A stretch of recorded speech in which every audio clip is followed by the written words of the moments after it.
Y vamos a presentar el tema de enfermedades exantemáticas en pediatría, ¿no? Está basado en el Nelson de pediatría, que pues en este está muy disperso en cuanto a las partes infecciosas y por cada agente.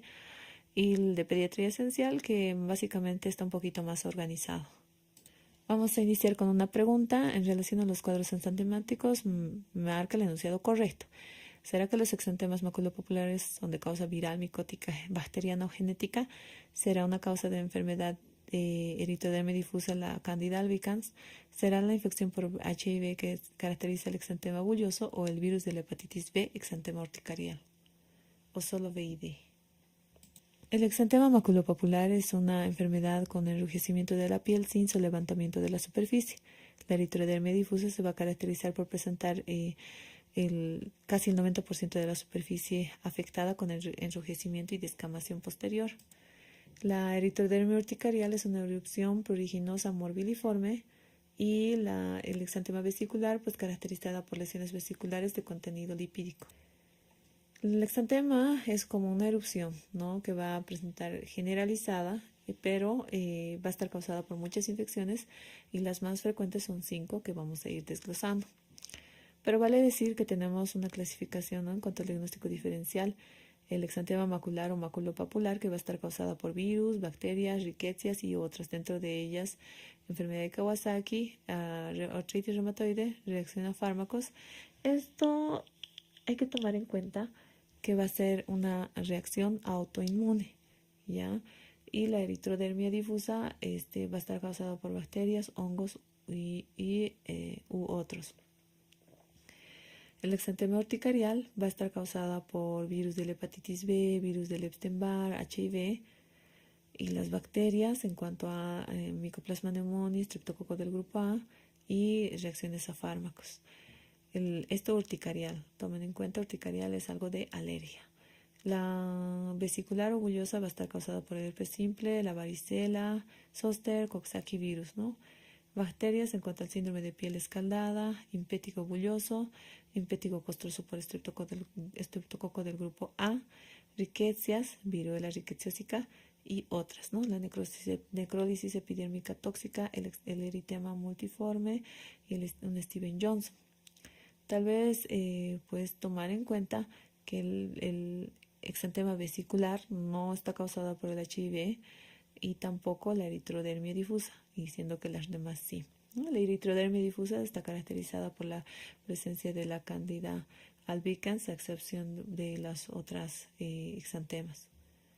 Entonces, marca el enunciado correcto. Los exantemas maculopapulares son de causa viral, micótica, bacteriana o genética. Esto no es correcto porque no hay causa genética como tal. Sería autoinmune, pero ni ellas son genéticas netamente. La eritrodermia difusa sí es causa de infección de la Candida albicans. El HIV no presenta exantema bulloso o vesicular y el virus de la hepatitis B sí ocasiona el exantema urticarial. Entonces, B y D es nuestra respuesta. Y bueno, presentamos un caso clínico, paciente de sexo masculino de 10 años de edad sin antecedentes de importancia. Acude por cuadro de fiebre de hasta 39 grados, malestar general, cefalea, congestión nasal, rinorrea, aparición de un exantema en la cara y cuello que extiende progresivamente hasta el tronco.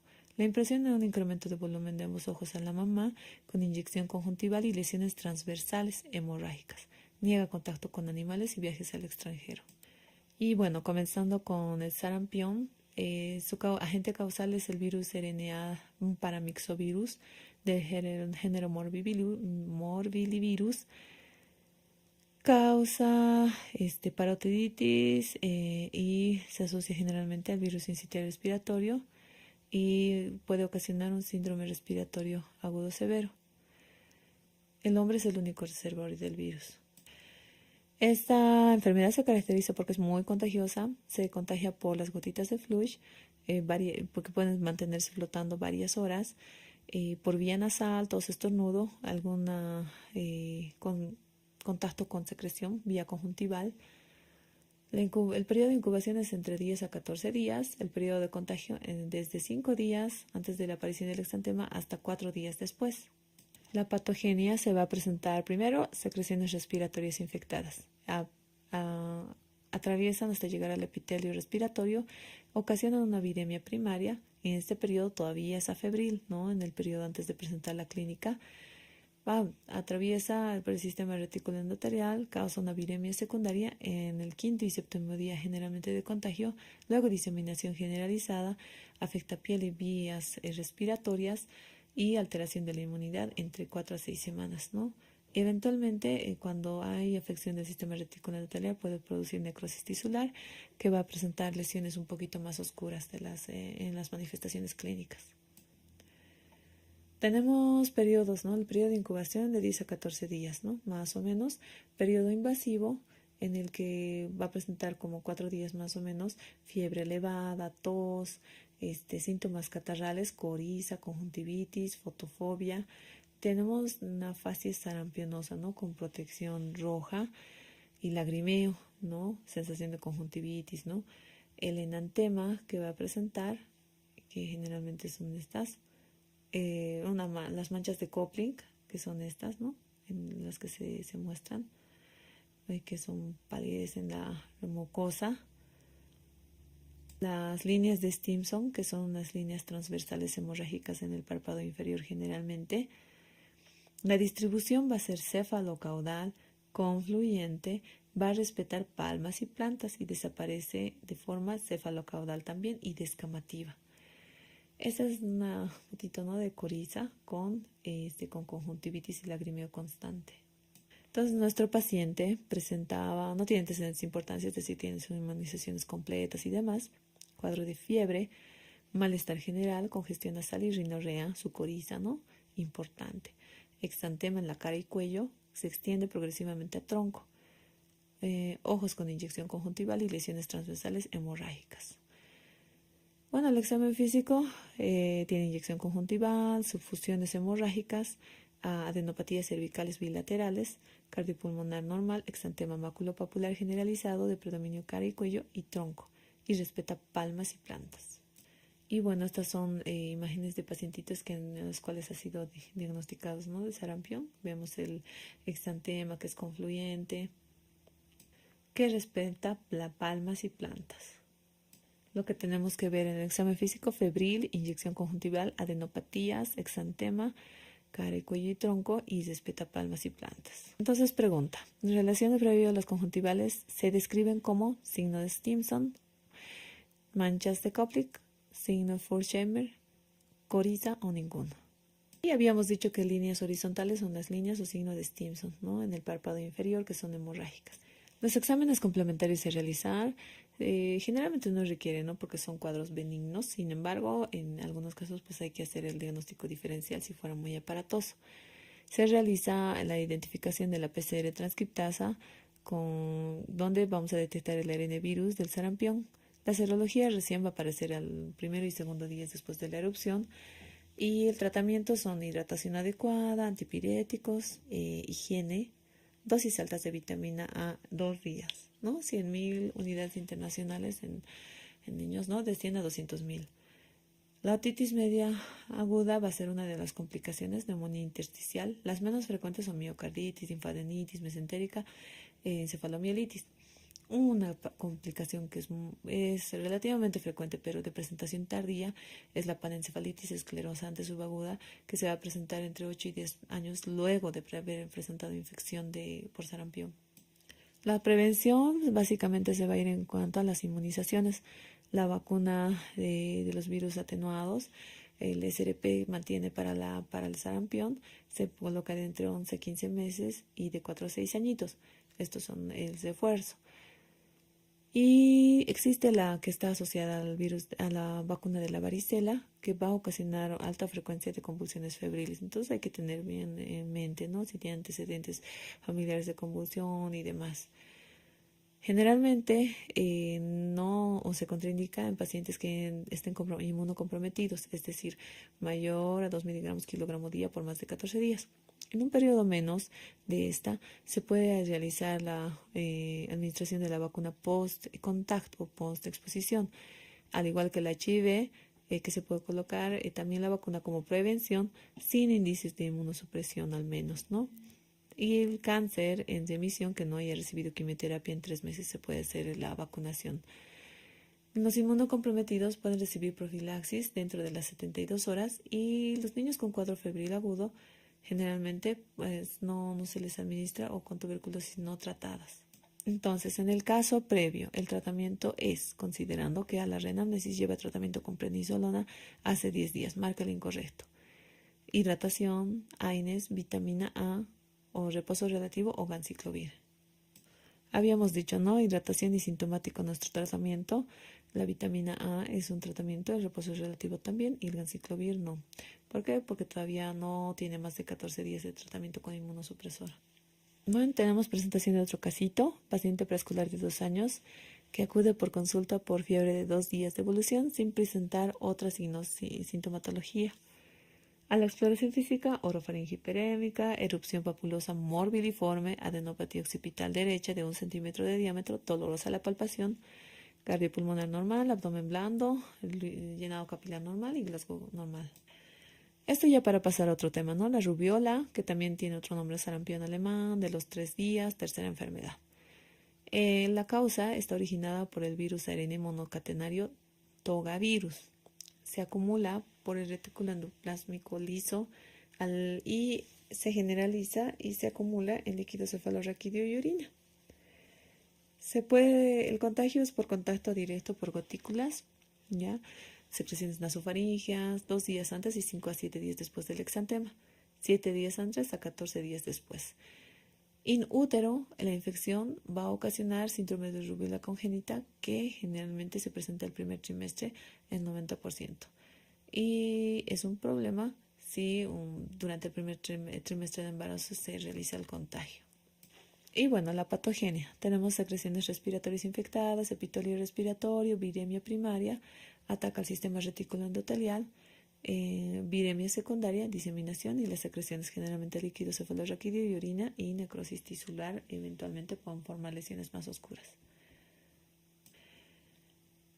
La rubiola va a presentar un periodo de incubación entre 14 a 21 días, entre antes y después de que presenten el eritema o el exantema, diré. Va a tener un periodo prodrómico entre 1 a 2 días, va a ser inespecífico inicialmente, febril, puede ser desapercibido, ¿no? Y ocasionalmente se pueden evitar ver los puntos de Forchheimer, que son los puntos petequiales en el paladar blando. Tenemos un periodo exantemático en la cual va a presentar adenopatías generalmente posteriores, ¿no? Entre occipital posterior, retroauriculares o laterocervicales posteriores. El exantema va a ser papuloso, morbiliforme, va a tener una duración de 3 días y aparece y desaparece de forma cráneo-caudal. En raras ocasiones se asocia a faringitis, poliartritis y conjuntivitis. Entonces, volviendo a nuestro paciente, tiene fiebre de 2 días, no presenta otra sintomatología, pero la orofaringe hiperémica, lesión puntiforme en paladar blando, tiene una erupción papulosa morbiliforme y adenopatía occipital derecha de 1 centímetro. Y bueno, aquí tenemos, ¿no?, una adenopatía de más de 1 centímetro y el exantema, ¿no?, morbiliforme.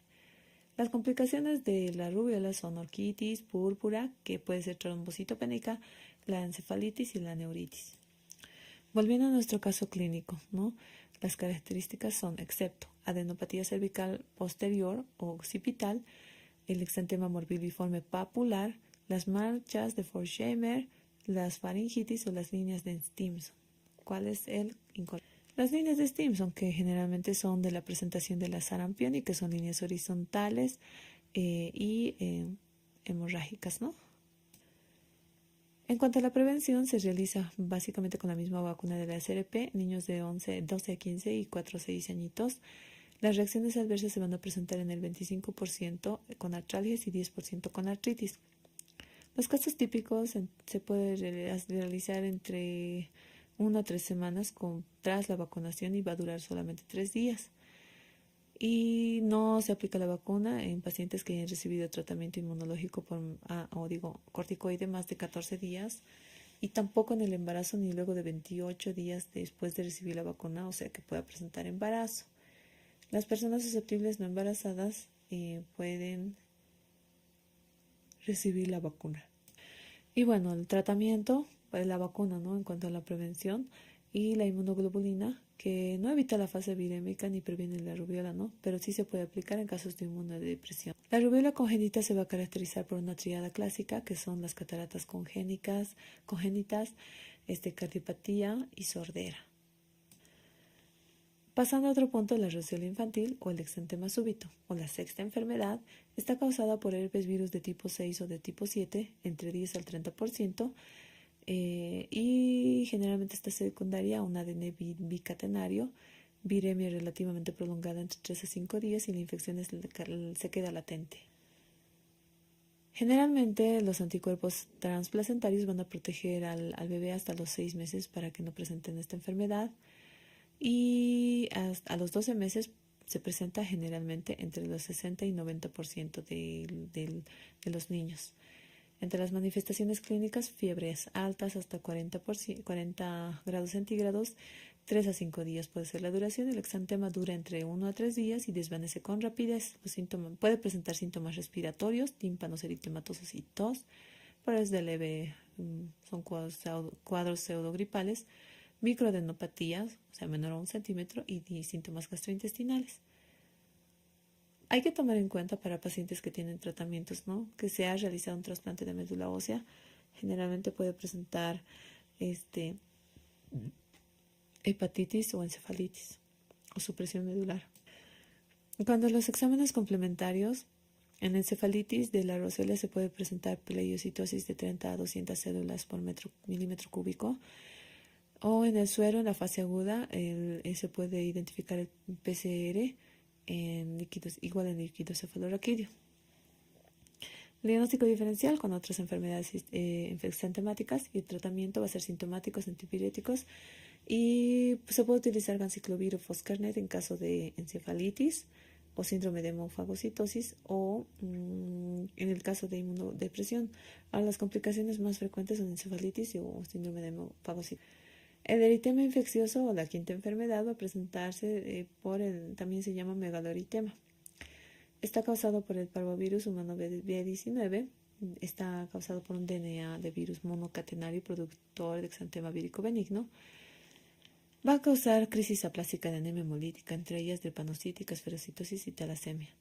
Y generalmente el receptor del virus del antígeno P es eritrocítico o de células eritroides, y puede intercurrir con muerte celular con aplasia eritroide. La epidemiología, menores a 5% va a presentar entre 2 a 9%, pero va a aumentar en 5 a 18%, niños de 5 a 18 añitos, y en adultos ya es de 30 a 60%. Las manifestaciones clínicas son incubación de 4 a 14 días, incluyendo 21, fiebre, malestar general, mialgia, cefalea. Luego, de 7 a 10 días va a presentar recién el exantema inicial, el exantema en las caritas, ¿no? Va a dar signo de bofetada, y va a tener una palidez perioral, ¿no? Que le va a caracterizar. Y el exantema reticular va a ser en encaje y va a presentar una duración de 2 a 40 días y con 11 días de media. Las manifestaciones, ¿no? El exantema pruriginoso, mialgia, artralgia, cefalea, faringitis, coriza, crisis aplásica transitoria eritroide, dura entre 7 a 10 días, fiebre, letargo, puede presentar palidez.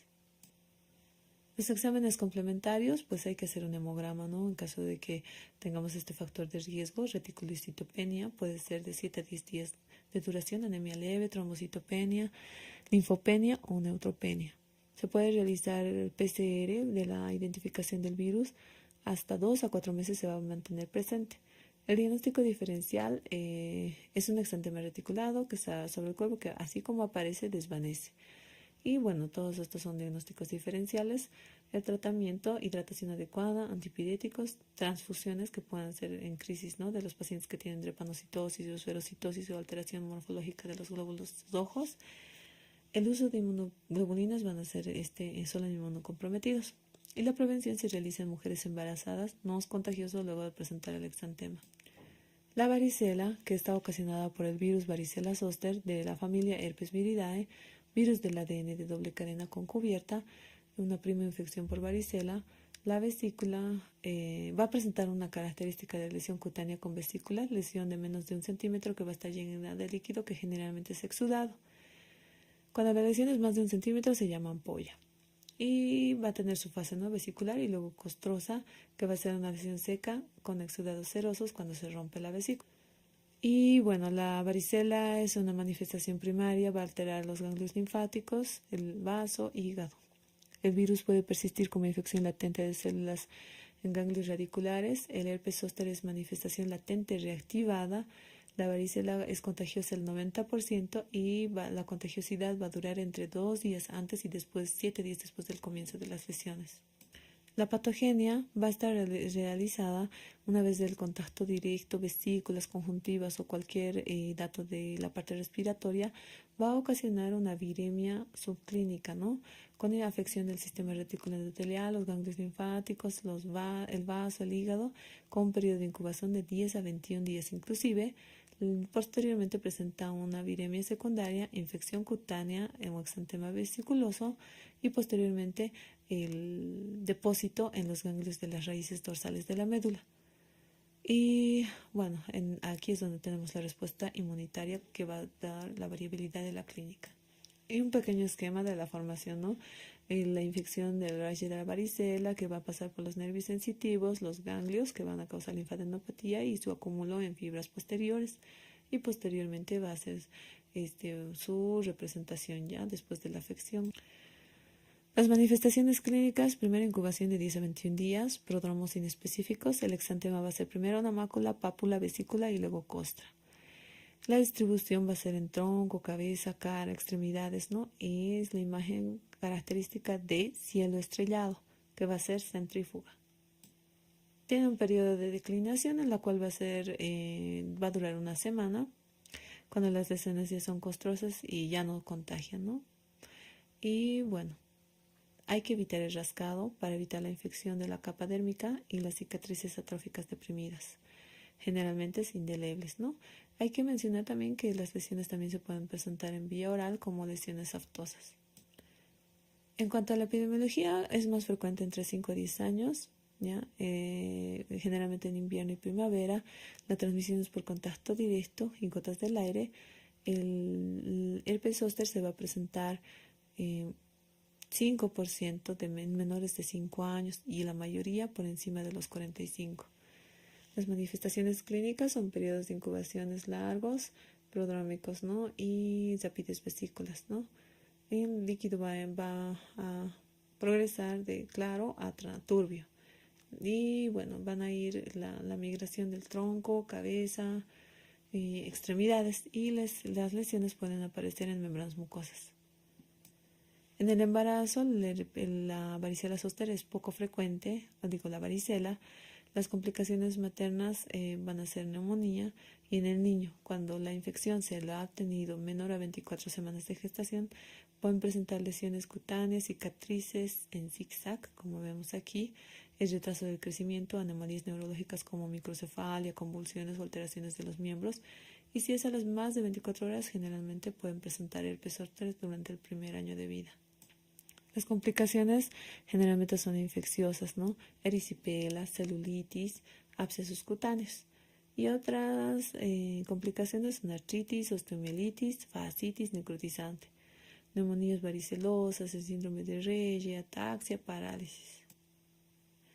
El diagnóstico va a ser clínico. En raras ocasiones se requiere el examen confirmatorio con PCR o la serología. ¿Ya?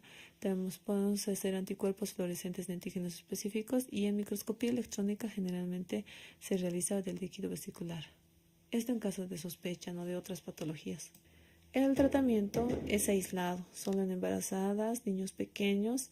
El tratamiento va a ser sintomático, ¿no? Higiene, prurito. Hay que ver las uñas que estén bien cortadas para evitar la infección de las lesiones por el rascado. Se puede iniciar el aciclovir, que es el tratamiento de elección, entre 15 a 30 por kilo día, pero esto solo en caso de inmunodeprimidos o complicaciones. Y se puede utilizar también la gamma-globulina. Y bueno, este es un pequeño resumen, ¿no?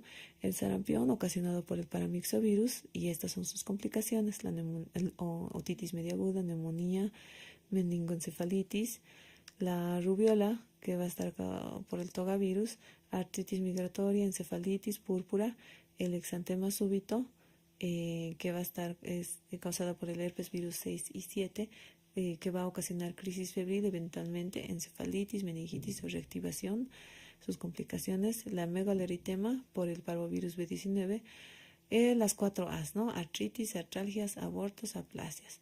La escarlatina, que va a estar causada por Streptococcus pyogenes, fiebre reumática y glomerulonefritis postreptocócica. Kawasaki, que son autoinmunes, ¿no?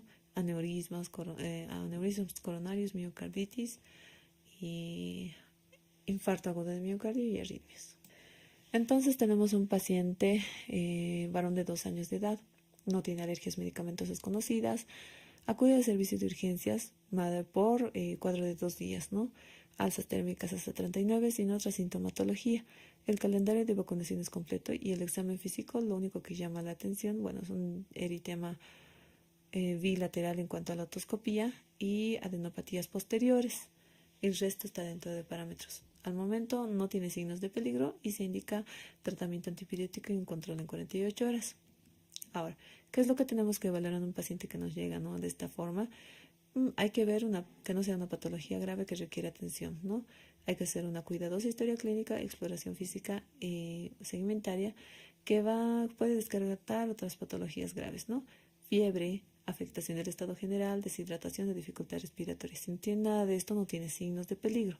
Entonces, considerando el estado general y sin signos de peligro, se indica tratamiento antipirético y se indica control en 48 horas. Retorna al control y refiere que hace 2 horas desencadenó erupción maculopapular en región torácica abdominal no pruriginosa y el examen físico, pues todo dentro de parámetros. Solamente sus adenopatías menos a 1 centímetro. Entonces, de acuerdo al agente más probable, acorde a la edad y a las características clínicas, es herpes virus del tipo 6, el parvovirus B19, citomegalovirus o herpes de la varicela. Y nuestra respuesta, el más probable, acorde a la edad y las características, es el de tipo 6, o sea, un exantema súbito. ¿Por qué? Porque la erupción es maculopapular, región torácica generalmente, y pues no tiene más cosas, ¿no? El examen físico es lo más frecuente y no tiene otra sintomatología que nos haga sospechar de los otros agentes. Y bueno, este ha sido el tema de los exantemas en pediatría. Espero les haya gustado. Gracias.